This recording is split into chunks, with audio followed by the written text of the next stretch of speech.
ሰላም ጤና ይስጥልን የተወደዳችሁና የተከበራችሁ የጎህ ቴሌቪዥን ተመልካቾቻችን እንደምን አላችሁ ከሀገር ውስጥ እንዲሁም ከባህር ማዶ የመራረጥናቸውን ዜናዎቻችንን ይዘንላችሁ ቀርበናል ዜናውን ወደ እናንተ ያደረስኩን ያክልል ሂሩት አብሬያችሁ ቆይታ አደርጋለሁ አብራችሁን ቆዩ በቅድሚያ የፌዴሬሽን ምክር ቤት አፈ ጉባኤ ያገኘው ተሻገር በሳይንስ ሙዚየም የተዘጋጀውን 116ኛውን የኢትዮጵያ ፌደራል ፖሊስ ቀን ሲምፖዚየምና ወደራይ መርቀው ከፍተዋል። የኢትዮጵያ ፖሊስ ቀን የሲምፖዚየምና ወደራይ ዝግጅት ከ1901 እስከ 2017 ዓ.ም ድረስ የተለወጠ ፖሊስ እየተለወጠ ላለ ሀገር በሚል መሪ ሐሳብ በኢትዮጵያ ፌደራል ፖሊስ ማርች ባንድ በደማቅ ማስጀመሪያ ስነ ስርዓት በይፋ ተከፍቷል። በክብረ በዓሉ የፌዴሬሽን ምክር ቤት አፈ ጉባኤ አገኘው ተሻገር የኢትዮጵያ ፌደራል ፖሊስ ኮሚሽነር ጀነራል ደመላሽ ገብረ ሚካኤል የመከላከያ ሰራዊትና የፌደራል ፖሊስ ከፍተኛ መኮንኖች አባትና እናት አርበኞች እንዲሁም ተጋባዥ እንግዶች ታድመዋል። ክብረ በዓሉ ከዛሬ ሚያዝያ 23 ጀምሮ እስከ ሚያዝያ 5 2017 ዓ.ም ድረስ ባሉት ተከታታይ ቀናት የኢትዮጵያን ፖሊስ ታሪካዊ አመጣጥና የተመዘገቡ ፖሊሳዊ የሪፎርም ስኬቶችን የሚያሳዩ ሲምፖዚየምና አውደራይ ዝግጅት እንደሚካሄዱ መግለጹን ኢዜአ ዘግቧል።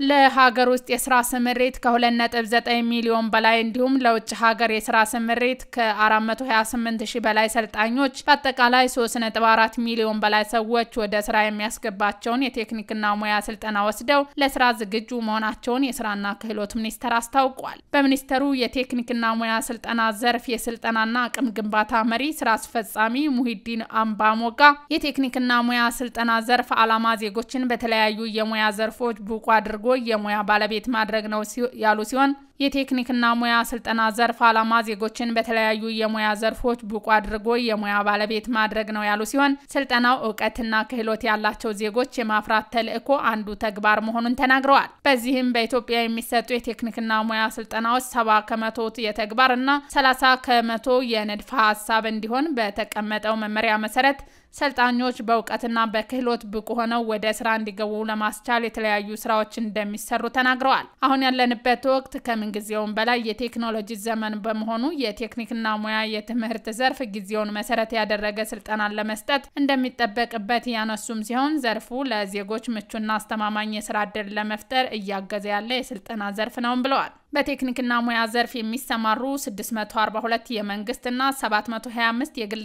ትምህርት በቴክኒክና ሙያ ዘርፍ የሚሰሩ 624 የመንግስትና 725 የግል ትምህርት ተቋማት ሲኖሩ መንግስታዊ ያልሆኑ ደግሞ 36 መሆናቸውን መረጃው ያሳያሉ።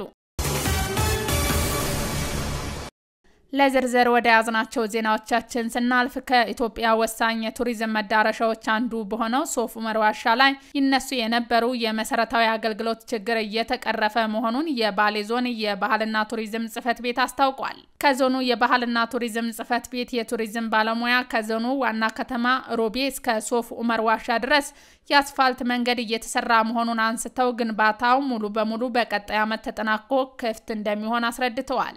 ብሌን ተሾመ ዝርዝር አላት።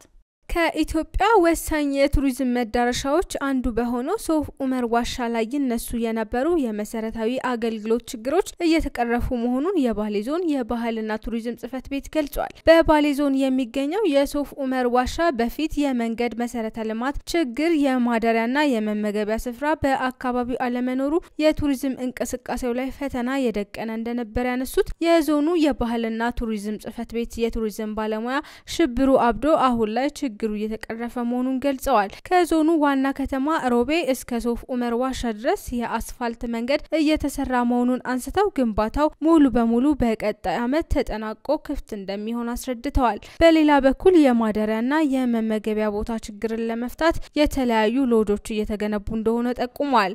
በተጨማሪም የዋሻው ውስጣዊና ውጫዊ አካሉ ለቱሪስቶች ምቹ እንዲሆን የተለያዩ የግንባታ ስራዎች እየተሰሩ ናቸው ብለዋል። በዋሻው የሚያልፈው የሁሉ ወንዝ በክረምት ወቅት እንደሚሞላ ያነሱት ባለሙያው አስጎብኚዎች እያንዳንዱን እንቅስቃሴ በመከተል በጥንቃቄ አደጋ በማያመጣ መልኩ ጎብኚዎችን ማስተናገድ እንደሚችሉ ገልጸዋል። የሶፍ ዑመር ዋሻ ከሮቤ 110 ኪሎ ሜትር ርቀት የሚገኝ በአፍሪካ ትልቁ ዋሻ ሲሆን ሁሉቃ የተባለው ወንዝ 7 ጊዜ እንደሚያቋርጥ ማመላክተዋል።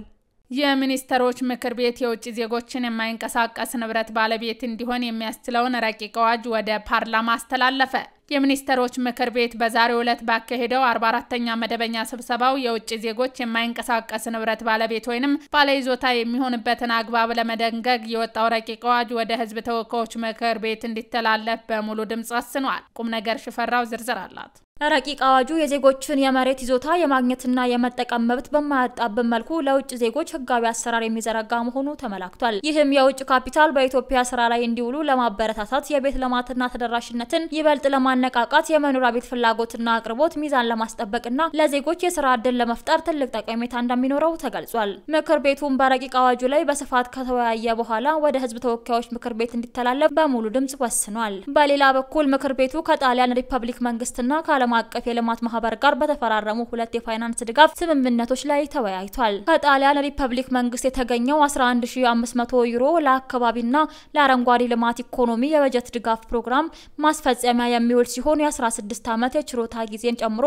በ30 ዓመት ተከፍሎ የሚጠናቀቅ መሆኑም ተመላክቷል። ከዓለም አቀፍ የልማት ማህበር የተገኘው ለመማር ማስተማር ማጎልበቻ የትምህርት ዘርፍ ትራንስፎርሜሽን ፕሮግራም ማስፈጸሚያ የሚውል ሲሆን 0.75% የአገልግሎት ክፍያ የሚከፈልበት ሆኖ 6 ዓመት የችሮታ ጊዜን ጨምሮ በ38 ዓመት ተከፍሎ የሚጠናቀቅ መሆኑም ተገልጿል። ምክር ቤቱም ብድሮቹ ምንም አይነት ወለድ የማይታሰብባቸውና ከኢትዮጵያውያን የብድር አስተዳደር ፖሊሲ ጋር የሚጣጣሙ መሆናቸውን በማረጋገጥ ረቂቅ አዋጁ ለህዝብ ተወካዮች ምክር ቤት እንዲተላለፍ በሙሉ ድምጽ ወስኗል። በዚህም ኮርፖሬሽኑ ትኩረቱን በመሰረተ ልማት፣ በተፈጥሮ ሀብትና በኢንዱስትሪ ዘርፍ ልማት ላይ በማድረግ ለግል አልሚዎችና ለመንግስት አባላት የፋይናንስና የቴክኒክ ድጋፍ ለመስጠት የተቋቋመ መሆኑ ተገልጿል። ይህም ኢትዮጵያ በአባልነት መቀላቀሏ ለግሉ ዘርፍ ተጨማሪ ፋይናንስ ሀብት ለማስጠበቅና የግል ዘርፉን የማይተካ የኢኮኖሚ ተንቀሳቃሽነት ሚና በማሳደግ ቀጣይነት ያለው የኢኮኖሚ እድገት ለማፋጠንና ድህነትን ለመቀነስ ጠቀሜታ ያለው መሆኑ ተመላክቷል። በመሆኑም ምክር ቤቱ በቀረበው ረቂቅ አዋጅ ላይ ከተወያየ በኋላ ለህዝብ ተወካዮች ምክር ቤት እንዲተላለፍ በሙሉ ድምጽ ወስኗል። ከውጪ በደቡብ አፍሪካ ከ40 በላይ ኢትዮጵያውያን ያለ ፍቃዳቸው በአንድ ቤት ውስጥ ተቆልፎባቸው ዛሬ ሐሙስ ጠዋት ማግኘቱን የጆሃንስበርግ ፖሊስ አስታወቀ። የአካባቢው ፖሊስ ቃል አቀባይ ለመገናኛ ብዙሃን እንደተናገሩት የፖሊስ አባላት በአካባቢው ቅኝት ሲያደርጉ የሰሙት ድምጽና ጩኸት ተከትሎ ህገወጥ ስደተኞች ናቸው ያሏቸውን ኢትዮጵያውያን በተዘጋባቸው ቤት ውስጥ ማግኘቱን ገልጸዋል። በጆሃንስበርግ ከተማ ሰሜናዊ ክፍል ውስጥ በምትገኘው ሳንድተን የመኖሪያ አካባቢ በሚገኘው ቤት ውስጥ ተቆልፎባቸው የተገኙት ኢትዮጵያውያን 44 መሆናቸው ተገልጿል። ፖሊስ እንዳለው ከነዚህ ህገወጥ ኢትዮጵያውያን ስደተኞች መካከል 27ቱ አዋቂዎችና ቀሪዎቹ 17 ታዳጊዎች ሲሆኑ ፖሊስ ያሉበትን ማወቅ የቻለው በተዘጋ ቤት ውስጥ ሲጮሁ በተሰማው ድምጽ መሆኑን ገልጸዋል።